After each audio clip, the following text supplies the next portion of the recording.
It was actually, not gonna lie. Not gonna lie, it's actually really dope. Like, I could follow, like, everything that was, like, going on, right? Had an interesting art style, had a interesting art, interesting art style. It had, characters that you could, like, follow. It had, like, a solid, like, premise, right? Albeit, there was, like, some words that were, like, wackadoodle, like, crazy because it's Power Rangers, like, lore. Oh my god, Jason David Frank, Austin St. John. Damn, Johnny Young Bosch. Wow, Johnny Young Bosch was there. But we don't get to see Johnny Young Bosch, like, maybe fucking, like, season 4. Additional thanks to Justin Wong. Whoa, thank you for play. Hey, that was a good game. Honestly, like, Power Rangers Battle for the Grid is a really good game, right? It's just that, it's hampered by, like, it's a 3v3. A lot of the combos can feel, like, really, exhausting, right? Well, not, like, exhausting. It could be pretty, like, tedious just to, like, remember everything in Power Rangers Battle for the Grid because they're long-ass, like, TODs. This game is, like, unadulterated, unfiltered, like, TODs because, like, you could just abuse the shit out of, like, hitboxes and hit stuns in this, like, game, or stun time, right? And you could just find, like, the dankest, wackiest shit in Battle for the Grid, and it's insane. But, like, for the most part, right, this game, like, started off with just, like, a low-budget title.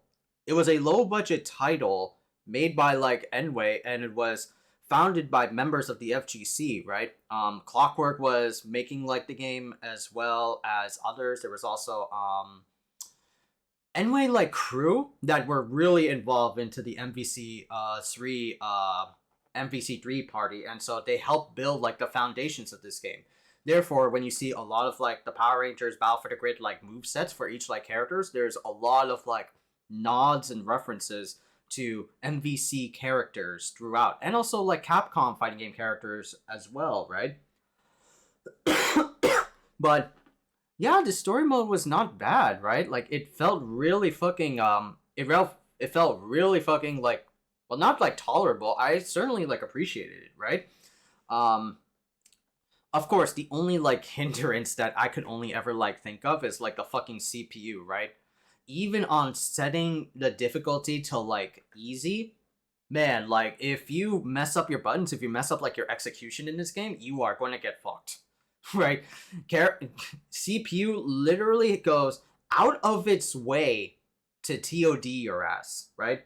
But other than that, story mode was, like, a very solid, like, poignant tale of Lord Draken, and it's a very, like, Jason David Frank, like, I was starting to, like, catch, like, these, like, vibes and beats of, well, of course, it's Battle for the Grid, and, like, who fucking, like, is, like, the fucking front cover man of Power Rangers Battle for the Grid. It's Jason David Frank, right? But towards the end, I sort of feel, like, a sort of emotional resonance that, like, that's why, like, Jason David Frank, is the way he is. Like, he is a man. He, like, he doesn't, like, talk about his feelings, and, like, towards the very end, right? He even shows that, like, oh, you're not alone, right? You have a family that, like, can support you, right? And that really, like, hits deep, right? The whole, like, story mode, it just feels like, Lord Draken trying to, be the only one, right? And, like, and, well, of course, right? It definitely does, like, have a little bit of hints of, like, Injustice, like, 1 story mode, right? Where you fight, where there's evil dickhead Tommy, and then there's, like, good Saint Tommy that supposedly, like, died, but was, like, in, like, the fucking, like, Speed Force or some shit. It's just, like, biding his time until, like, the very end where he fights Lord Draken, right? But it was a very nice, like, story mode. I definitely, as a Power Rangers fan, it definitely, like, hits a little bit more, other than, like, most other cinematic, like, story modes, right? It's definitely way better than Street Fighter V story mode. Shadow Falls. It's definitely way better than MVCI story mode. I wouldn't say it's better than Mortal Kombat's story mode because they've been, like, pampering them. well, not pampering themselves. They've been like honing their craft on cinematic story modes for since like MK versus DC. And when you see like MK11 cinematic story mode, it looks like, oh my god, so beautiful. Like characters like feel like um actually doing like fighting choreography, and the fight leads to like another like fight. Like there's a lot of like things that just like makes sense, right? Of course, like also it's, I don't know, and it's also like I want to know about like Tekken 7, right? Even though like I haven't like played the story mode, but um I feel like Battle for the Grid is like up there. It's like top for me. Like MK11 is like second.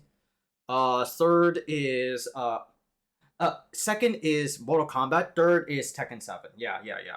Because as much as like some of the really cool fights happen in like Tekken 7, and a lot of like nostalgia for Tekken heads are in like that story mode, you also gotta like put up with the fucking like whack ass like reporter that's tracking down like the Mishima storyline because they did him like dirty or some shit. That it's, even though you can take like that story apart, take that story apart from like the cool ass fight moments of Tekken's like main story, but yeah, like fucking um that reporter bit is just like nah, don't do that, don't do that. It definitely like, it's there, so it definitely like lowers that scale a little bit.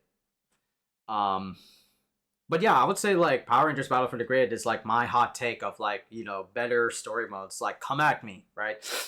Come at me, all you like Tekken or Mortal Kombat's. Like I would, even though like there's no like fights like to be had like that doesn't like feel organic, right? Most of like the fights in this like story mode, just it kind of feels like an arcade ladder. Like it just feels like I'm fighting this for that, right? It's just trials, and that's okay. That's like generic like arcade ladders to like get to like a specific ending, right? That's why like I had to tone down the difficulty, because like man, I would have been piss raging and screaming if I was like continuously playing through like those fights and I'm not would be having like a good time. So I said like the difficulty lower because that's what I like feel with that with my recent like Khaiza dojo about like fighting game stories with my boy E Skater. It's like man, fighting game like arcade ladders are so like tedious, right? Like they're so like archaic. You just fight through like a series of fights to get to like a character like specific ending, right? And it's like it's always like a chore, right? I'm not like grinding my ass off just to see like a specific ending. That's why I changed like the story modes in like KOF 15 arcade ladders, because man, I ain't got no time for like pulling my hair on these like CPU reading, like input reading bots that I had to go through after like each fight. I want to like see this arcade ending, right? That's all I want. I shouldn't have to like be like forced to fight after fight after fight after fight, like it's fucking like it's fucking like it's bad, right? That's why like I hope that like other fighting games will change that sort of dynamic for their story modes. That's why I'm hopeful for Street Fighter 6, right? Is that you know Street Fighter 6 is already like selling me with like create like an avatar and you become immersed in the world of Street Fighter 6, right? And hopefully the story mode is like a banger. It looks like very promising, but like only when the console release will launch, time will tell, sort of thing. But so far the story mode is like great. I could like follow along. There are like characters that like get me motivated.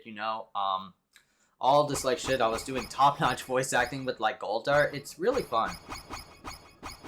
It's really cool, right? It definitely like brought back some like memories of me just like playing these like random characters in the roster that I never like touched upon in season like in day one launch of Battle for the Grid. I never touched this game until like season 2. Right? Until like season 2, I was like, Man, I didn't bother with Battle for the Grid, but once I like touched season 2, I was like, man, this is the game for me. And I kept like at it. Like I was like doing like combos, I was doing execution. I forget like most things, right? But like once like that muscle memory like kicks in for like these characters, like I was doing Jason combos like to a T. And I was doing fucking Cenozoic Blue Rangers because they felt fucking like natural, right? But yeah, this shit was really fun. I really give like Battle for the Grid's like story mode like if I were to put like a scale compared to like other story modes that I did on like my channel, I would say this one is like a 9, right? Or maybe like an 8.5. Let's make it like an 8.5. It's just only the series of fights is kind of like taxing. You have to go through like a whole ass like story mode, and if you're playing in like normal difficulty, like man, I pray to God that you find success in these like battles, right? Because normal difficulty, like if you fuck up, yeah, man, they show no mercy, right? But yeah, that was really cool.